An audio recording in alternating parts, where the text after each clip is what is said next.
नमस्कार साथियों, स्वागत है आप सभी का अंकित इंस्पायर्स इंडिया पर। मैं हूं अंकित अवस्थी। आप है मेरे साथ में एक ऐसी ऐतिहासिक यात्रा का जिक्र करने के लिए जिसका इंतजार हमें नहीं पूरी दुनिया को है। चर्चा है पुतिन साहब की। व्लादिमीर पुतिन साहब भारत आ रहे हैं। दिसंबर के प्रथम सप्ताह में ही भारत पधार रहे हैं। ऐसे में इनका आगमन हमारे लिए तो बहुत अच्छी बात है, लेकिन हमारे लिए जितनी अच्छी है उससे ज्यादा कई और देशों के लिए चिंता का विषय है।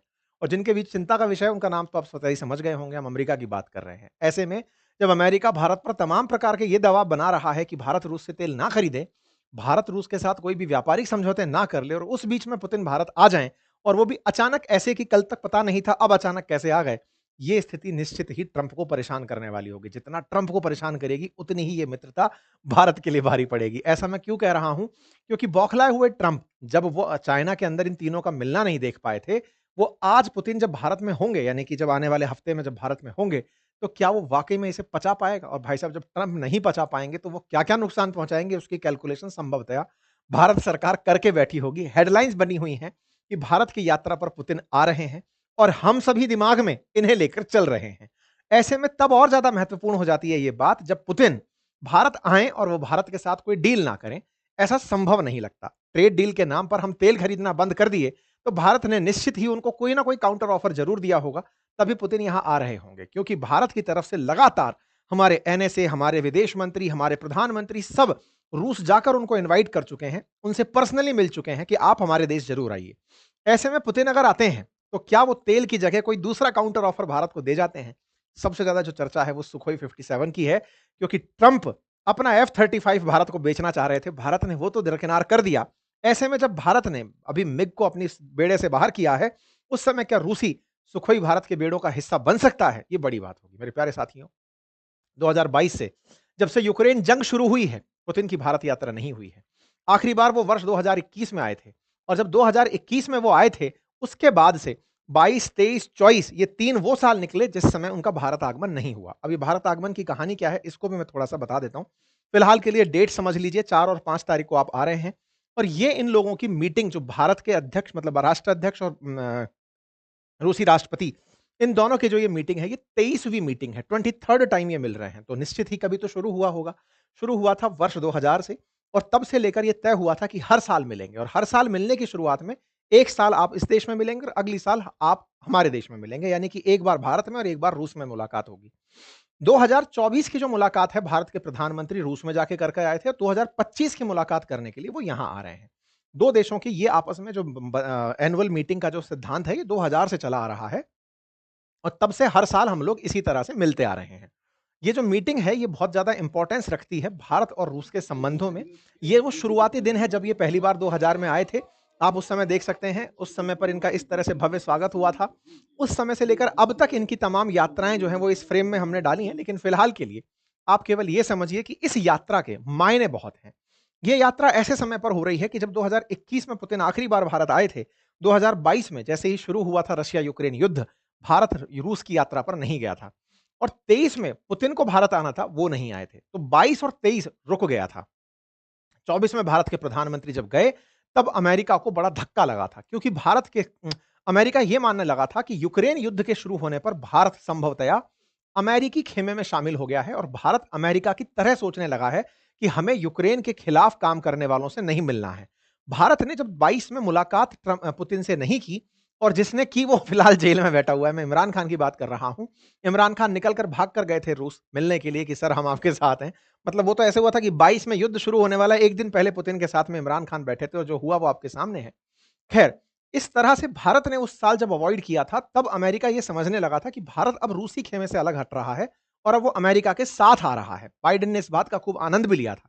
23 में पुतिन नहीं आए इसी चक्कर में। हमको 22 और 23 में ये समझ में आ गया था कि पुराना साथी कौन होता है, और ये अमेरिका जैसा मतलबी साथी कौन होता है। तो हमने इसको बैलेंस करते हुए 24 में भारत की तरफ से रूस की यात्रा की थी, और प्रॉपर तरीके से पुतिन साहब से हम मिलकर आए, और कई मंचों पर हम पब्लिकली मिले। यही कारण था कि जब अभी पिछले 2 महीने पहले जब चीन के अंदर भारत के प्रधानमंत्री की पुतिन से मुलाकात हुई, तो काफ़ी अच्छे मोमेंट्स ऐसे निकल कर आए थे, जिसमें सेम कार साझा करना था, या आपस में एक-दूसरे के साथ वॉक करना था, एक-दूसरे के साथ ही बहुत ही व्यावहारिक तरीके से बातचीत करना था, वो काफ़ी चर्चा का विषय बना था। खैर, फिलहाल के लिए रशिया-यूक्रेन युद्ध अभी भी नहीं रुका है, और ऐसे में इनके ऊपर तमाम प्रकार के अंतर्राष्ट्रीय प्रतिबंध हैं, और इन्हीं अंतर्राष्ट्रीय प्रतिबंधों के बीच में इनका भारत आना, ये बड़ी खबर बनता है। क्योंकि अमेरिका बार-बार इनको आइसोलेट करने की कहता आया था कि हमने 2022 में इनको आइसोलेट कर दिया। भारत जब नहीं गया, यानी कि भारत के प्रधानमंत्री जब यात्रा पर नहीं गए, तो इन्हें लगने लगा था कि हमने तो उन्हें प्रॉपर तरीके से आइसोलेट कर दिया है। लेकिन पुतिन को जब पता चला कि बाइडेन ये चालाकी चल रहे हैं कि पुतिन कहीं ना जाएँ, क्योंकि आईसीसी का फैसला आ रखा है इनके खिलाफ, दुनिया इनके आने से डर रही है कि कहीं अमेरिका नाराज ना हो जाए। पुतिन ने खुद ही 2024 में अपना हवाई जहाज बाहर निकाला, दुनिया के कई देशों की यात्रा कर डाली कि ये पकड़ो, तुमको जहां लगता है मैं अपने लोगों से मिलने चला जाऊंगा। और उन्हीं मुलाकातों में भारत के प्रधानमंत्री से भी इनकी मुलाकातें हुई थी। भारत के प्रधानमंत्री 2024 में जब रूस गए थे तो उसकी मुलाकात थी। कजान के अंदर जो ब्रिक्स की बैठक हुई थी उसमें इनकी मुलाकात सामने आई थी। दिसंबर 2024 में फिर आपके सामने मुलाकात निकल कर आई थी। मई 2025 में फिर मुलाकात सामने निकल कर आई थी। तमाम वो मुलाकातें होती रही जो अमेरिका को रास नहीं आई। अमेरिका ये जानता है कि भारत और रूस पुराने स्ट्रेटेजिक अलाइज हैं, यानी कि ये वो लोग हैं जो हमेशा अमेरिका के खिलाफ एक हो जाते हैं। और जब जब एक होते हैं, अमेरिका बस इसी दोस्ती को तोड़ना चाहता है। उसके लिए उसके पास थॉट ये है कि भारत डिफेंस इक्विपमेंट के लिए रूस पर निर्भरता बंद कर दे। पहले तक डिफेंस से इनको दिक्कत होती थी, लेकिन भारत ने तेल खरीदना शुरू कर दिया था, तो अमेरिका के लिए तेल एक मुसीबत बन गई थी। 2022 से पहले तक भारत और रूस के जो संबंध थे उस पर अमेरिका डिफेंस इक्विपमेंट पर चिढ़ा रहता था कि आप वहां से डिफेंस के इक्विपमेंट क्यों खरीद रहे हैं। जैसे 2008 में 18 में जब हम लोगों ने इनसे S-400 खरीदा था रूस वालों से, उस समय पर अमेरिका इस बात पर चिढ़ गया था कि $5.5 बिलियन का आप सामान खरीद लिए S-400, हमसे ही ले लेते, हम दे देते आपको, पैट्रियट सिस्टम दे देते, आप उसका यूज कर लेते। भारत ने कहा हमारा रिलायबल और ट्रस्टेबल पार्टनर है रूस, और पार्टनर होने का मतलब यह है कि वो टेक्नोलॉजी ट्रांसफर में हमारे साथ कोताही नहीं बरतता, और जब भी हमारे ऊपर मुसीबत आएगी वो खड़ा रहेगा, आप उस समय नहीं होंगे। और ये बात सच भी है। अमेरिका ने जो भी डिफेंस डील अब तक हमको दी है, जैसे P-8I हमारे पास पॉइजन इनका एक ड्रोन आया हुआ है, हमारे उसके अंदर सैटेलाइट सिस्टम, जो उसके अंदर रडार सिस्टम लगे हैं, मिसाइल सिस्टम लगे हैं, हम उन्हें अपडेट नहीं कर सकते। हम उनके लिए उनके ऊपर निर्भर हैं, अमेरिकियों के ऊपर। ऐसे ही ग्लोब मास्टर हमारे पास है। अगर ग्लोब मास्टर में कोई भी चेंज करना है तो अमेरिका से होकर आएगा। ऐसे ही मिराज 2000 हमारे पास फ्रांसीसियों का हुआ करता था।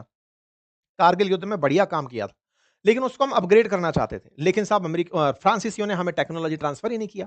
भारत ने टेक्नोलॉजी मांगी तो उन्होंने पैसे अनाप शनाप मांग लिए, 10-15 हजार करोड़ रुपए मांग लिए। फाइनली जाकर 9500 करोड़ रुपए में भारत की फ्रांस से डील हुई कि चलो कोई बात नहीं, टेक्नोलॉजी दो, इसको हम अपडेट करना चाहते हैं, इसके अंदर रडार डालना चाहते हैं, इसके अंदर हम मिसाइलें डालना चाहते हैं। आपने देखा होगा ना, पिछली बार भी जब हमने फ्रांस से राफेल खरीदे थे, राफेल की जो कीमत थी बाजार में वो 700-800 करोड़ की थी, लेकिन भारत ने खरीदा था उसे बहुत महंगी कीमतों पर। कारण हम हमेशा अब टेक्नोलॉजी के साथ-साथ इंटीग्रेट करना चाहते हैं कि भाई इसमें अगर कुछ चेंजेस करने हुए तो उसकी परमिशन हमें दो। अदरवाइज ये देश क्या करते हैं, माल बेच करके सर्विस कराने खुद के पास मंगाते हैं। आप सोचकर देखो कि ग्लोब मास्टर जैसा जो ब्लैक बॉक्स है ना, वो हम अपने पास ओपन नहीं कर सकते। तो अमेरिका हुआ, यूरोपियन देश हुए, ये टेक्नोलॉजी ट्रांसफर को लेकर के बहुत ही वो रहते हैं कि भाई हम इसको नहीं ट्रांसफर करेंगे। वहीं दूसरी तरफ रूस जो है वो हमारे साथ में हमेशा टेक्नोलॉजी ट्रांसफर करता आया है। हम मिग को खुद से ही अपडेट करते हुए इतना टाइट कर दिए थे कि F-16 को पाकिस्तान के साथ जब लड़ाई हुई थी तब पछाड़ दिया था अभिनंदन ने। कहने का मतलब ये है कि भारत और रूस के बीच में विश्वास बहुत है एक दूसरे के ऊपर, और जो विश्वास है उसी के चलते उसने हमारे साथ ब्रह्मोस की टेक्नोलॉजी ट्रांसफर की थी, जो दुनिया के लिए इस समय सबसे फास्टेस्ट क्रूज में से एक मिसाइल बनी हुई है। तो रूस का भारत के प्रति जो विश्वास है, उसी विश्वास बहाली में अब जब ये फिर से आ रहे हैं तो अमेरिकियों को डर ये है कि भाई कहीं आते आते ये हमारे पास में F-35 का मौका ना छीन ले जाए, क्योंकि अमेरिका F-35 बेचना चाहता था भारत को, जो उसने अभी सऊदी अरब को बेचा है। भारत को उसके स्थान पर सुखोई 57 देने की तैयारी कर रहा है रूस। कह रहा है कि इनसे बढ़िया हमारा फाइटर जेट है, सस्ते दामों पर देंगे, टेक्नोलॉजी ट्रांसफर करके और देंगे, ताकि तुम जब कुछ करना चाहो तो कर लेना। तो लग यही रहा है कि जब पुतिन यहां आएंगे तो भले ही भारत ने तेल खरीदना बंद कर दिया हो, भारत उन्हें खुश करने के लिए हो सकता है सुखोई 57 एग्री कर जाए। वो एग्री करते ये आदमी बहक जाएगा, तय है। ये पहले 50% लगान हम पर लगा के बैठा हुआ है, ये फिर और लगाएगा। आपको मैं याद दिला दूं कि ये काम होने के पीछे असल मायने में जो डाउट लग रहा है वो क्या है। ऐसा नहीं है कि जब अमेरिका हम पर बार-बार रशिया यूक्रेन युद्ध के नाम पर तेल खरीदने का जब दबाव बना रहा है, उस समय हमारे जब एनएसए वहां जाकर मिलकर इनको इनवाइट करके आते हैं, आपने मुलाकातें देखी होंगी, हमारे विदेश मंत्री जब इनवाइट करके आते हैं, जब डोभाल साहब मिलकर आए, ये लोग बात क्या करके आते होंगे? कुछ तो ऐसा कह के आते होंगे ना, भाई तुम तेल खरीदना बंद कर दोगे, फिर मैं आऊं क्यों? भाई एक बात सोचने की है कि रूस के राष्ट्रपति पुतिन की यात्रा दुनिया भर में कवर होती है। मतलब ये वो सेलिब्रिटी हैं जिनका भारत आना ऐसे समय पर जब पूरी दुनिया इंतजार कर रही हो, इस समय बहुत मायने रखता है। आप केवल हाय हेलो करने तो नहीं आओगे। इन लोगों ने कुछ तो उनको कहा होगा कि सर आप आओ और हम आपसे तेल भी नहीं खरीदेंगे। क्यों? क्योंकि अमेरिका से हम डरते हैं। तो ऐसे में मतलब ये तो समझने वाली बात है ना, ये हमसे ज़्यादा बुद्धिमान लोग बाग हैं। कुछ तो सोच के ऐसा बैठे होंगे, जो पुतिन को समझा के रखे होंगे कि सर देखो, अमेरिकी दबाव फिलहाल क्रूड ऑयल पर है, मानते हो? बोले हाँ। हम तो वो आपसे पहले भी नहीं खरीदते थे। 2021 से पहले हम कहाँ खरीदते थे? बाद में खरीदने लगे क्योंकि सस्ता पड़ने लगा। लेकिन हम आपको उससे अच्छा ऑफर देते हैं ना, जितना तेल खरीदते हैं उससे ज्यादा हम आपसे फाइटर जेट खरीद लेंगे। हमें जरूरत भी है इस समय, आप उसके लिए आइए, मुझे ऐसा लगता है। दूसरा, भारत ने 2018 में जो इनसे 5 S-400 खरीदे थे, उसमें से अभी तक 3 ही आए हैं, 2 आने बाकी हैं। 25-26 में उनका आना इंतजार में है। ऐसे में कहीं रूस के साथ हमारी वो डील अटकी ना रह जाए, वो भी हमारा एक मेजर इशू है। तो भारत ने जब-जब इनके साथ में मुलाकातें की हैं, अभी थोड़े दिन पहले ही नवंबर 18 को जाकर के हमारे विदेश मंत्री मिल करके आए हैं यहां पर, पुतिन साहब के साथ। अब जब विदेश मंत्री मिलकर आए हैं, यार जो बातें हुई होंगी वो 4-5 दिसंबर को खुलकर आएंगी। और जैसे ही खुलकर आएंगी ना, तो ट्रंप का जो रिएक्शन होगा वो देखने वाला होगा। हो सकता है वो 8 की जगह 9 फाइटर जेट गिराए थे पाकिस्तान ने, ये कहना शुरू कर दे। ये मुलाकातें बहुत मायने रखती हैं। ऐसे ही मुलाकातें नहीं होती। डोभाल साहब मिल रहे हैं, पीएम साहब मिल रहे हैं, जयशंकर साहब मिल रहे हैं और कह के आ रहे हैं तेल नहीं खरीदेंगे हम आपसे। तो सामने वाला कह रहा भाई पर मैं आऊं क्यों? तो कुल मिलाकर के S-400 सुखोई 57 की बात हो सकती है। ऐसा फिलहाल के लिए हेडलाइंस में चल रहा है। ऐसे में जब क्रूड ऑयल डील के ऊपर खतरा मंडरा रहा हो, तो S-400 और F-57 हो तो सुखोई 57, ये फाइटर जेट बहुत ही करामाती माना जाता है। कहा जाता है कि ये दुनिया के अंदर जो 5th जनरेशन फाइटर जेट्स हैं, उनमें अमेरिका F-35 को बढ़ा चढ़ा के बताता है। सुखोई 57 उससे भी तगड़ा फाइटर जेट है, सस्ते दामों में है, हल्का फाइटर जेट है और ये बहुत ही उन्नत किस्म के अंदर कंसीडर किया जाता है। देखो, डिफेंस टेक्नोलॉजी में रूस का वाकई में कोई सानी नहीं है। प्रैक्टिकली उसने ट्राई करके दुनिया को दिखाया है। आज यूक्रेन के सामने जब रूस खड़ा हुआ है, दुनिया के सारे देश, मतलब अमेरिका और अमेरिका के समर्थक जितने भी देश हैं, उनमें से किसी की आज तक यह हिम्मत क्यों नहीं हुई कि वो रूस के ऊपर हमला करने की यूक्रेन को इजाजत दे दें। मतलब इससे ही केवल अंदाजा समझ जाइए, ट्रंप जैसा इतना सनकी आदमी, जिसे ये पता है कि वो टैरिफ लगा देगा, ये कर देगा, उसने आज तक यूक्रेन को लॉन्ग रेंज मिसाइल क्यों नहीं दी? यूक्रेन को वो मिसाइल क्यों नहीं दी जिससे उठा करके सेंट पीटर्सबर्ग के अंदर या मास्को के अंदर गोला चलाया जा सके? है सोचने की बात। रीजन सिंपल है, इनका ये कारनामा, इनके ये करतब, क्योंकि ये जानते हैं कि इनके लिए यूक्रेन रूस वालों के लिए तो केवल एक डेमो है। उन्होंने इतना असला बनाया हुआ है, दुनिया में दूसरा सबसे ज्यादा परमाणु बम अगर बना के रखा है तो वो रूस है। विज्ञान में इंटरनेशनल स्पेस स्टेशन में ले जाकर जो बिठाया हुआ है वो रूस है। अमेरिकियों को भी रूस में छोड़ने वाला जो रॉकेट हुआ करता था वो रूसी हुआ करता था। तो रूस वाले टेक्नोलॉजी में बहुत आगे हैं।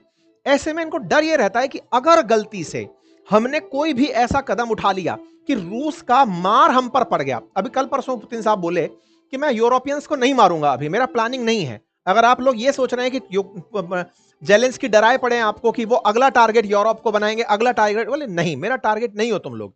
मेरा इसके साथ है कि यूएसएसआर का एकीकरण हो। मतलब वो इंटरनली ये सोचते हैं कि पुराना वाला सोवियत रूस वापस आए जो टूटकर 15 देशों में बढ़ गया था। तो रूस यूक्रेन के साथ में वो वाला एंगल सोचता है। लेकिन सोचने वाली बात है कि अमेरिका आज तक या दुनिया का कोई भी देश यूक्रेन को लॉन्ग रेंज मिसाइल क्यों नहीं दिया? बार बार उसको क्या देते हैं ये लोग कि तुम्हारी आत्मरक्षा तो कर लो, लेकिन हमला नहीं करोगे। हमला नहीं करोगे तो मतलब समझ रहे हो आप, ये डर है। डर है कि कहीं वो हम पर हमला ना कर दे। रूस बार बार सबको धमका के यही चलता है कि हम पर अगर कोई हमला हुआ, खतरे में काउंट किया जाएगा। तो ऐसे में भारत के साथ में अगर सुखोई 57 आया और टेक्नोलॉजी ट्रांसफर हुआ, तो ये उसकी दम का नजारा होगा जो रूसी वाले लोग अपने अंदर दम लेके बैठते हैं कि हाँ भाई चलो, भारत के पास भी अब वही टेक्नोलॉजी है और टेक्नोलॉजी ट्रांसफर है। ठीक है, तो भारत के लिए ये अपने आप में एक बहुत ही बढ़िया दिन हो सकता है। बिल्कुल वैसे ही जैसे आज ब्रह्मोस हमारे देश में बन रहा है। योगी जी को आप ब्रह्मोस के साथ खड़े देख रहे हैं, हमारे यूपी के अंदर ब्रह्मोस बन रही है, डिलीवर हो रही है और एक्सपोर्ट हो रही है। अब तो ये हो गया कि हमने ब्रह्मोस पाकिस्तानियों पर यूं ही आड़े दिन चला दी थी, कह दिया और सॉरी और बोल दिया था, गलती से चली गई 100-150 किलोमीटर अंदर। मतलब ये तो वो हाल है। तो ब्रह्मोस अब हमारा एक्सपोर्ट मटेरियल बन गया। और सुखोई 57 अगर तकनीकी आज तक वो किसी को नहीं दिया और भारत से कह रहा है कि मैं तकनीकी ट्रांसफर कर दूंगा, भाई 4-5 तारीख को मुझे बड़ी उम्मीदें हैं कि कहीं ऐसा ना हो कि हमें टेक्नोलॉजी मिल जाए। और टेक्नोलॉजी हो तो क्यों ना, आप पूछेंगे बुरी बात है क्या? ये बुरी बात नहीं है। बुरी बात ये है कि जो ट्रंप जो चिढ़ेगा ना, वो टैरिफ लेके बैठेगा, तगड़ा लेके बैठेगा। खैर निपटेंगे उससे भी, कब तक डरेंगे। फिलहाल के लिए 1980 के अंदर भारत ने जब मिराज खरीदा था ना फाइटर जेट फ्रांस से, उसकी हमें टेक्नोलॉजी नहीं मिली थी। 2011 में हमने 9700 करोड़ में खरीदी थी वो। ठीक है, तो ये टेक्नोलॉजी अपने आप में एक बड़ी चीज है साथियों। आने दीजिए, देखते हैं ट्रंप साहब जब ये पुतिन साहब जब आते हैं तो भारत को और क्या देके जाते हैं। S-400 के हमारी बची हुई जो 2 बैटरी हैं उनका अभी आना बाकी है। इंटरेस्टिंग पार्ट क्या हो रहा है ना कि भारत ने इनके साथ जो पेमेंट है वो रूपी रूबल में किया हुआ है। इस चक्कर में भी S-400 थोड़ा आने में देरी कर रहा है। फिलहाल के लिए भारत के जो 5 सेट है उसमें से 3 आ चुके हैं और अभी और आने बाकी हैं। साथ ही साथ भारत का रुपए और रूस का जो मिर है उस कार्ड का भी आपस में, भारत के बहुत सारे श्रमिक जो हैं वो रूस में जाके काम कर सकें, ऐसी डील संभावित है। तो अब देखते हैं क्या होता है। बाकी आप लोग इस बात को कैसे देखते हैं वो जरूर बताइएगा। इस बीच में मैं आपको कुछ इंटरेस्टिंग बातें और बता देता हूं। आपको मैंने बताया था कि अभी अमेरिका जो है वो रशिया यूक्रेन के बीच में समझौता कराने की कोशिशें कर रहा है। यूक्रेन को उन्होंने 28 पॉइंट लिखकर भेजे थे कि ये लोग पकड़ो पीस प्लान, पीस करके स्थापित करना। अब इस बात पर हुआ ये कि यूक्रेन ने पीस प्लान से इनकार कर दिया, ये कहते हुए कि आप तो ये कह रहे हो कि हम रूस को इतनी जगह दे देंगे। रूस से पूछा गया कि आप क्या अमेरिकी प्लान मानते हो? तो अमेरिका ने कहा, रूस ने कहा कि अरे कुछ नहीं था, एक क्वेश्चनेयर भेजा था अमेरिका वालों ने, बस वो क्वेश्चनेयर था। क्वेश्चन आंसर के आंसर करने थे, कुछ वैसा था। अच्छा, तो इन्होंने इसको बिल्कुल ये कहा कि कोई ड्राफ्ट एग्रीमेंट नहीं था, लिस्ट ऑफ क्वेश्चंस थे जो प्रपोज्ड थे, वो हुआ। इन्होंने अपनी तरफ से ये इंक्वायरी में आंसर दे दिया। फिर इनसे किसी ने पूछ लिया कि सर एक बात बताइए, आपको इन्होंने G8 से बाहर निकाल दिया था, बुरा लगा क्या 2014 में? तो इन्होंने कहा सुनिए, कुछ ब्रेकअप कभी अच्छे होते हैं। अब ये सवाल बड़ा इंटरेस्टिंग था, बोले क्यों? बोले मुझे G8 से निकाला, हम ब्रिक्स में ज्यादा ध्यान दे दिए और ब्रिक्स इस समय कंबाइंड रूप से G8 से ज्यादा प्रभावी है और ये सच भी है। ब्रिक्स के अंदर इंडिया है, चाइना है, रशिया है, ये तो 3 ऐसे देश हैं जिनकी कंबाइंड जीडीपी अगर निकालो तो वाकई में ये तो G8 से क्या G7 को टक्कर दे रहा है, 5 देशों का समूह। अब तो ब्रिक्स में और देश शामिल हो गए, 11 तक पहुंच गए, तो ऐसे में ज्यादा पावरफुल ब्रिक्स बनता जा रहा है। तो बोले ये ज्यादा अच्छे, कुछ ब्रेकअप कुछ अच्छे के लिए भी होते हैं, तो इन्होंने कुछ इस तरह से इसको कहा। तो रूसी S-400 भारत और खरीदेगा क्योंकि 2 तो बचे हैं हमारे पास आना, लेकिन उसका असर अमेरिकी डील पर क्या होगा जरूर देखेंगे। ट्रेड डील को भारत कैसे मैनेज करता है ऑयल के साथ, ये देखना होगा। उनके मुंह पर कैसे बोलता है भारत के साथ, सुनो ना अमेरिका से ट्रेड डील हमारी अटकी पड़ी है, अगर आप कहो तो हम तेल रोक दें आपका और उसके बाद कुछ और ले लेंगे। खैर फिलहाल के लिए इतना ही। बाकी भारत और यूएस के बीच में डिफेंस पैक्ट तो अभी थोड़े दिन पहले साइन हुआ ही है और आने वाले समय में दोनों के बीच ट्रेड डील हो जाएगी, ऐसा माना जा रहा है। फिलहाल के लिए इतना ही। आपकी जो भी प्रतिक्रियाएं हैं कमेंट बॉक्स में जरूर बताइए। चैनल पर नए हैं तो सब्सक्राइब करिए। साथियों जनरली आप ये सेशन मेरे रिकॉर्डेड फॉर्म में देखते हैं। अब लाइव के रूप में अगर आप मुझसे बातचीत करना चाहते हैं, आपके कुछ कमेंट्स अगर आप मेरे सामने रखना चाहते हैं, बातचीत करना चाहते हैं, तो आजकल हर रविवार शाम 8:30 बजे, 9:30 बजे, रात 9:30 बजे मैं आपके सामने आता हूं। लाइव प्रेजेंट होता हूं एकदम टक से। आप वहां पर अपने सवाल मुझसे पूछ सकते हैं, प्रिपरेशन से लेके, निजी जिंदगी से लेके, कोई उलझ है आपके दिमाग में उससे लेकर के मुझसे बातचीत अगर करना चाहते हैं तो आपका स्वागत है इसी चैनल पर रात्रि 9:30 बजे रविवार वार्ता के अंदर। Thank you so much. और हाँ, हमारी मंथ एंड सेल चल रही है, उसका लाभ ले लीजिए बातें बाजार की एप्लीकेशन पर और अपनी पाठशाला एप्लीकेशन पर। सारे कोर्सेज पर बहुत तगड़ा ऑफर चल रहा है। Thank you so much.